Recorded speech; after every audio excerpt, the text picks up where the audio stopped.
We remember the dream.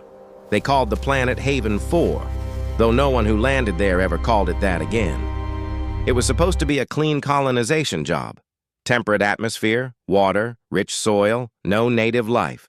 A perfect new start after the wars had emptied half the core worlds. The survey teams spent 3 months scanning every meter and found nothing that moved. The company greenlit construction. By the time the first cargo ships arrived, the forests were already growing in neat squares where drones had planted seed stock. Commander Aris Dell was in charge of the security detail. 30 people with nothing to do but guard engineers from ghosts. He liked the silence, the constant rain, the smell of ozone in the air. The planet had a calm that got under your skin. He thought it was peace until the first night the wind began to whisper. It wasn't the sound itself that frightened him. It was that every person in camp swore they heard it saying a different name. By the 4th day, the names became sentences. The linguists couldn't match the pattern to any known tongue.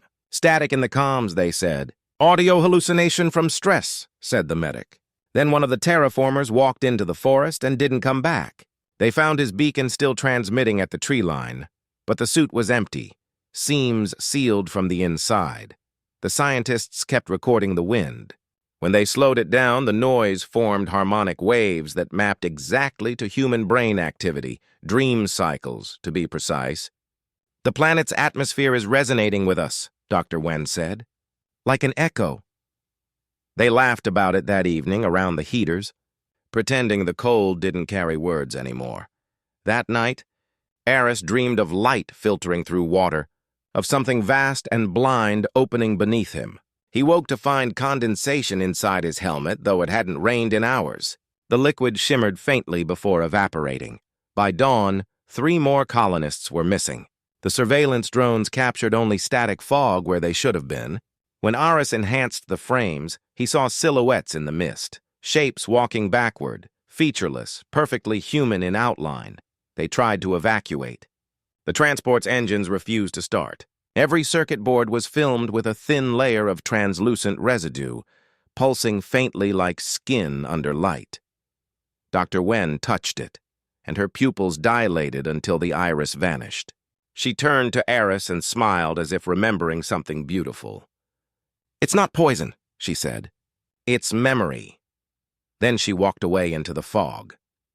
Hours later, the colony AI came online by itself, though no power source remained.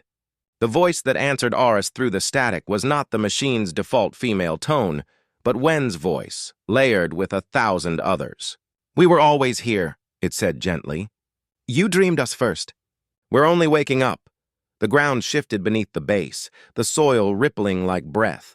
The trees bent inward, their branches folding to form arches of light. Through them, Aris saw a landscape that wasn't Haven 4. An ocean of clouds, towers of glass, people moving inside beams of radiance. He felt the pull of it like gravity. The voices in the air whispered, "Come home." He set the beacon to transmit everything back to orbit before stepping through.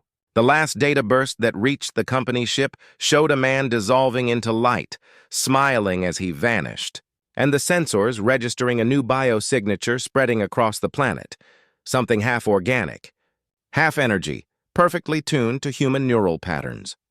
Weeks later, an unmanned probe found the colony site empty. The buildings were intact, untouched by weather. The soil emitted a faint electromagnetic hum in frequencies matching the human heartbeat. When the probe's cameras turned toward the forest, thousands of figures stood quietly among the trees, translucent, their faces calm and watching. The report was marked unexplained environmental event and the system quarantined. But sometimes deep space freighters passing through the sector pick up a signal, soft, rhythmic, almost like breathing. When boosted through speakers, it sounds like a chorus whispering a single line over and over in every language that ever existed. We remember the dream,